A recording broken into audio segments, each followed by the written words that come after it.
और कुछ चीज़ें हमने कल पढ़ी थी, उम्मीद है आप लोगों को याद होंगी।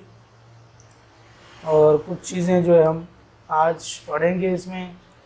सबसे पहले ब्लैंक वर्क बुक हम इसमें ले लेंगे। ये देखें आपके सामने एक्सेल आ गया। कुछ चीज़ें मैंने आपको कहा था कि यहाँ से हम चीज़ें भी, इन फंक्शंस को भी हम देखेंगे, उसके बाद हम जो है वो सैलरी शीट पर काम करेंगे इंशाल्लाह।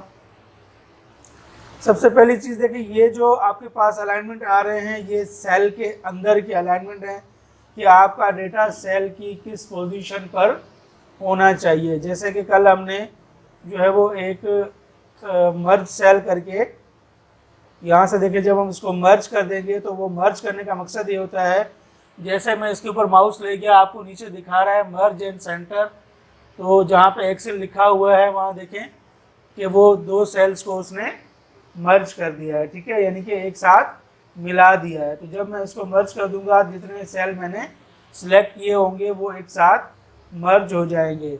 अब मैं यहाँ पर कोई डेटा लिखता हूँ, मिसाल के तौर पर salary sheet for workers. Workers की सैलरी शीट मैंने लिखी, यहाँ पे मैंने क्लिक किया। अब सिंपल इस पर क्लिक करने के बाद मैं यहाँ से इसको कलर दे सकता हूँ, ठीक है। मैं ये कलर दे देता हूँ और इसका जो बैकग्राउंड का कलर है वो भी मैं चेंज कर सकता हूँ इस तरीके से। यहाँ से मैं इसको बोल्ड कर दूँगा, जितनी मैंने साइज़ बढ़ानी है वो बढ़ा दिया, बोल्ड कर दिया। यहाँ से मैंने इसका जो फॉन्ट्स वगैरह चेंज करने हैं वो मैं कर लेता हूँ, ठीक है। और अब यहाँ पे देखें, ये आपके पास मैंने आपको बताया मिडिल अलाइनमेंट, तो ये बिल्कुल उसके मिडल में इसको रख देगा। अगर टॉप पे रखेंगे तो टॉप में रख देगा, लेकिन इसमें क्योंकि फ़ॉन्ट बड़ा है तो ज़्यादा आपको फ़र्क नज़र नहीं आ रहा। अगर मैं ज़्यादा एरिया जो है वो मर्ज कर लेता हूँ इसमें, तो अब देखें ये फ़ॉन्ट आपका जो है वो टॉप पर रखा हुआ है। यहाँ से मैं इसको मिडिल में कर सकता हूँ और यहाँ से मैं इसको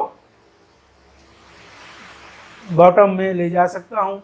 यहाँ से लेफ़्ट साइड, यहाँ से सेंटर और यहाँ से इसको मैं राइट साइड पर ले जा सकता हूँ। ये आपके जो है वो अलाइनमेंट्स कहलाते हैं, ठीक है। तो हम इसको यहाँ पर रखेंगे और कोशिश करेंगे जितना एरिया हमें चाहिए। जैसे मैं यहाँ से मर्ज हटा दूँगा तो मर्ज हट जाएगा। फिर जो एरिया मैंने सेलेक्ट करना है जितना, उसको सेलेक्ट करने के बाद बल्कि मैं इसको ज़्यादा आगे ले जाता हूँ ताकि साथ साथ आपकी सैलरी शीट भी बनती जाए, ठीक है जी। इसको मैं क्लियर कर देता हूँ इस एरिया को।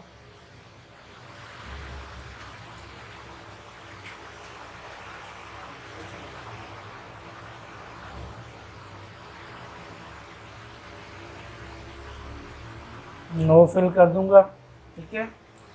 इसको मैं सिंपल एक बॉर्डर भी दे सकता हूँ। यहाँ से देखें, मैं थिक आउटसाइड बॉर्डर दे दूंगा तो मेरे पास एक बॉर्डर आ जाएगा। और इसके अलावा मैं बॉर्डर की लाइन कलर भी चेंज कर सकता हूँ यहाँ से, ठीक है। जो कलर मैं देना चाहूँ यहाँ पर मैं इसको कलर दे सकता हूँ। ये रेड कलर मैंने दे दिया बॉर्डर पे, आउटसाइड बॉर्डर। लाइन स्टाइल भी मैं चेंज कर सकता हूँ बॉर्डर का।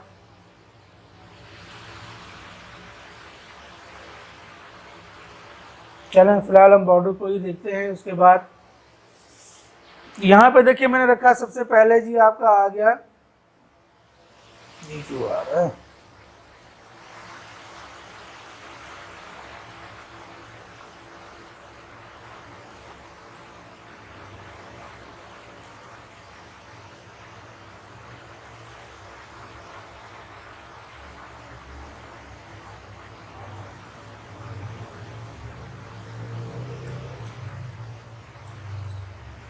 ये बेसिकली पहले ही वो थे, इस वजह से मैं इसको बैक ले जाता हूँ और यहाँ से मैं मज़ीद जो है वो इसको मर्ज कर लेता हूँ।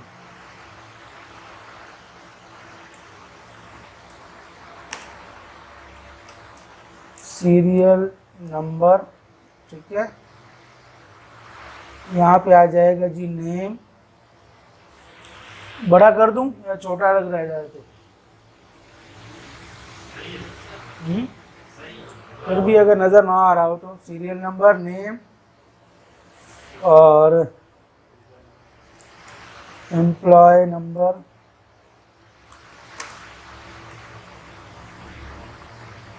वहाँ मैंने शॉर्ट में लिखा था, यहाँ मैं पूरा टाइप कर रहा हूँ, ठीक है। डेजिग्नेशन,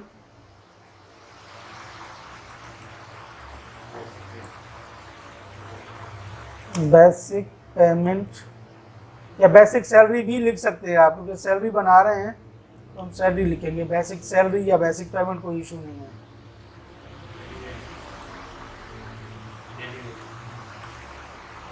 डेली वेजेस, कि आपकी डेली वेजेस क्या है, डेली की सैलरी क्या है, ठीक है। और पर हॉर सैलरी कितनी है, ठीक है। अब आपकी अटेंडेंस आ जाएगी, अटेंडेंस आपकी कितनी आई है। एक महीने में कितने दिन होते हैं? नॉर्मली 30 दिन होते हैं, ठीक है। हम 30 दिन की सैलरी बनाएंगे, बाकी जो 31 डेज वगैरह के महीने होते हैं उनकी अलग बनती है, ठीक है। हम फिलहाल 30 की बना के देखेंगे ताकि जो हमें चीज़ समझ में आ जाए।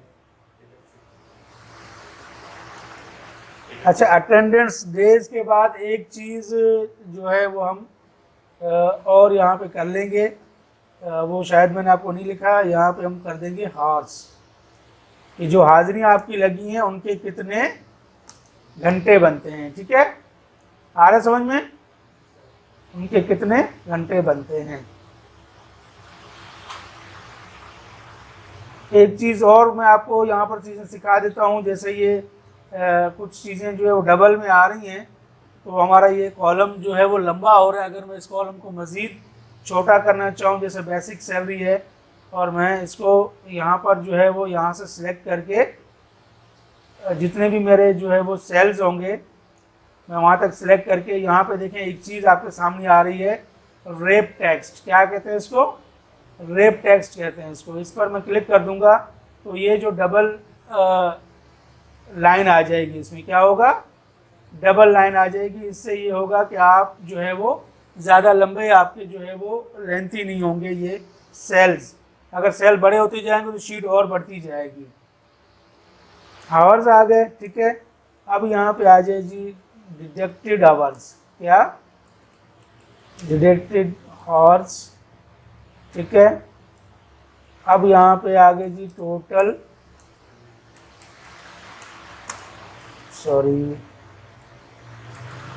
टोटल रिमेनिंग आवर्स, कितने बच गए?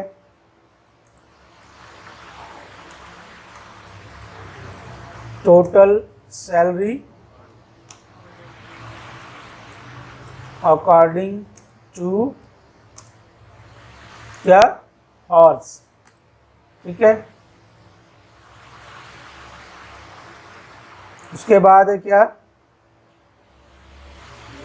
Gross over time, over time hours, over time के कितने घंटे आपने ओवर टाइम किया है, ठीक है।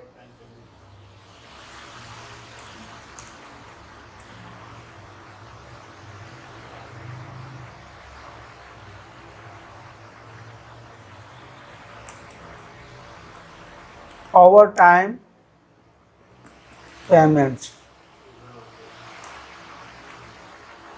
ठीक है। अब आएगी ग्रॉस सैलरी, ग्रॉस सैलरी। उसके बाद क्या आएगा? रिसीव्ड एडवांस, डिडक्टेड एडवांस,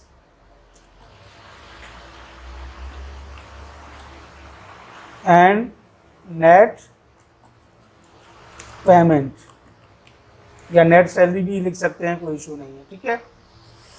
तो ये आपके पास देखिए सबसे पहले सैलरी शीट बन गई। मैं इसको थोड़ा सा कम कर देता हूँ ताकि आपको सैलरी शीट तकरीबन नज़र आ जाए।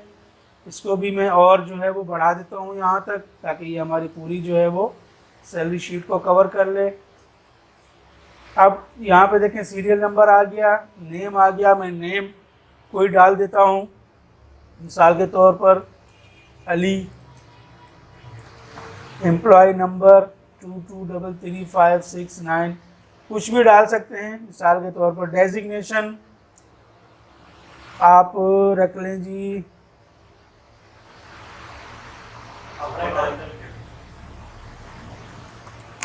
एडमिन मैनेजर, क्या एडमिन मैनेजर रख लिया हमने इसको, ठीक है।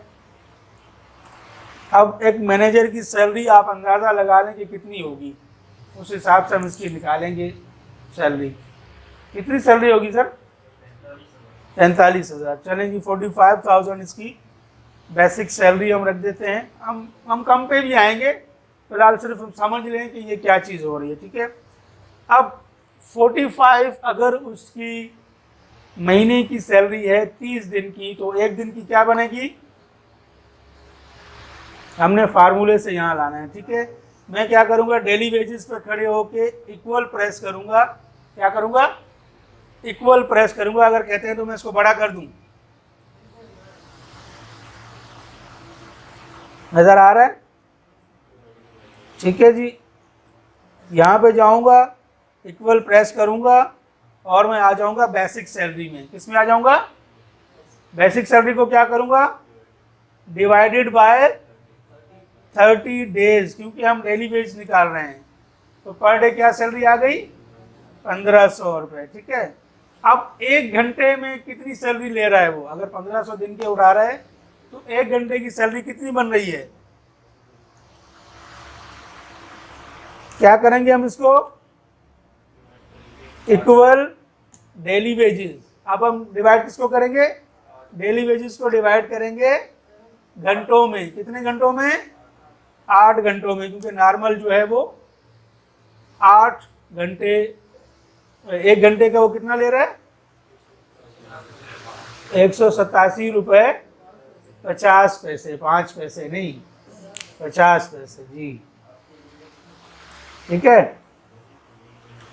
उसके बाद अच्छा, अब महीने के 30 दिन हैं, वो 30 दिन पूरे आया है। पहले हम बिल्कुल नॉर्मल सैलरी निकालेंगे ताकि वो आपकी चीज़ में समझ आ जाए, फिर हम उसमें चेंजिंग करते जाएंगे ताकि आपको समझ आए चीज़ें।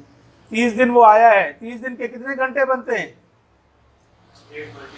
इक्वल अटेंडेंस मल्टीप्लाई बाय 8, कितने बन गए? 240। अब वो बेचारा क्या है, 2-4 दिन हफ्ते में ऐसे हुआ कि वो लेट चला गया और घंटा घंटा उसका कट गया, तकरीबन कोई 5 घंटे आप डिडक्शन कर लें। कितने? 5 घंटे। अब उसके टोटल कितने घंटे रह गए? कैसे मालूम करेंगे? Equal horse minus deducted hours, ठीक है। कितने रह गए? 235। अब इन घंटों के हिसाब से 235 घंटों के हिसाब से कितनी उसकी अटेंडेंस के हिसाब से कितनी सैलरी बन गई? इक्वल पर हार सैलरी, ठीक है, multiply by total remaining hours. तो इसकी सैलरी बच गई 44,062 रुपये 50 पैसे।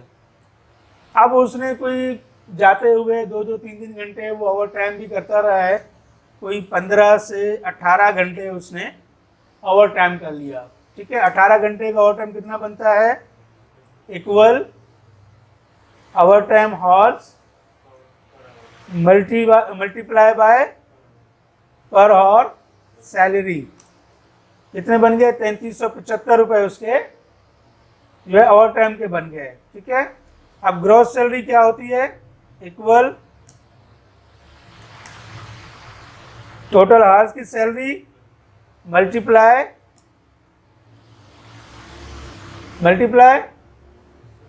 प्लस, क्या प्लस, क्योंकि मल्टीप्लाई करेंगे तो चला जाएगा फिर कहाँ, प्लस ओवर टाइम पेमेंट। इसकी टोटल ग्रॉस सैलरी क्या बन गई? 47,437 रुपये 50 पैसे। अच्छा, रिसीव्ड एडवांस उसने कोई 10,000 रुपये एडवांस ले लिया था और उसने कटवाए जी 6,350 रुपये। यार इतने में दे सकता हूँ, बाकी मेरी दूसरी सैलरी से काट देना। अब यहाँ पे क्या आएगा, नेट पेमेंट में इक्वल ग्रॉस सैलरी, ठीक है। पहले आएगी gross salary minus deducted advance. Received advance में कोई फार्मूला नहीं है, वो सिर्फ शो करने के लिए है। आगे जाके उसके ऊपर भी अमेंडमेंट हो सकती है कि उसका बकाया एडवांस कितना रह गया, लेकिन फिलहाल हम हाँ कर सकते हैं बैलेंस शीट पर, हाँ ठीक है ना। फिलहाल यहाँ तक काफ़ी है। तो क्या उसकी सैलरी बन गई 41,087.50 रुपये, ठीक है। मैं शीट को थोड़ा सा छोटा कर देता हूँ। अब यहाँ पे देखें, ये तो एक एडमिन मैनेजर था, मैं एक और बंदा ऐड कर देता हूँ, अहमद 22345678। इससे ज़्यादा बढ़ गया। ये है जी आपका हेल्पर,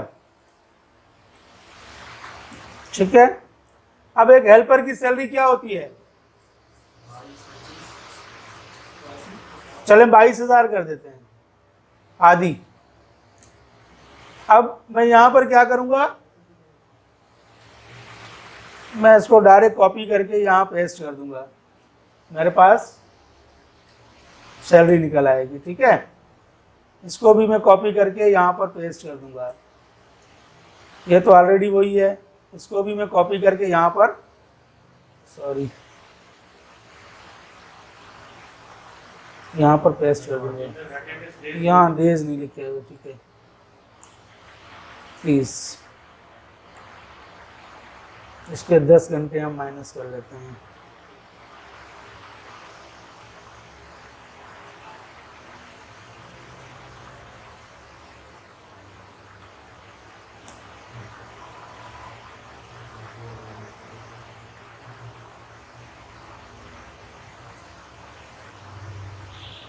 बीस घंटे और टाइम कर देते हैं।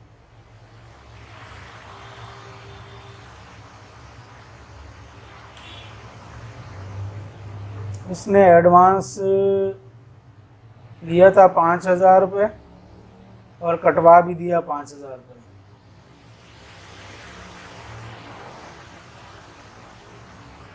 तो इसकी कितनी सैलरी बच गई, 17,000 रुपये। आप देखें, आपको एक नॉर्मल तरीक़ेकार बता देता हूँ।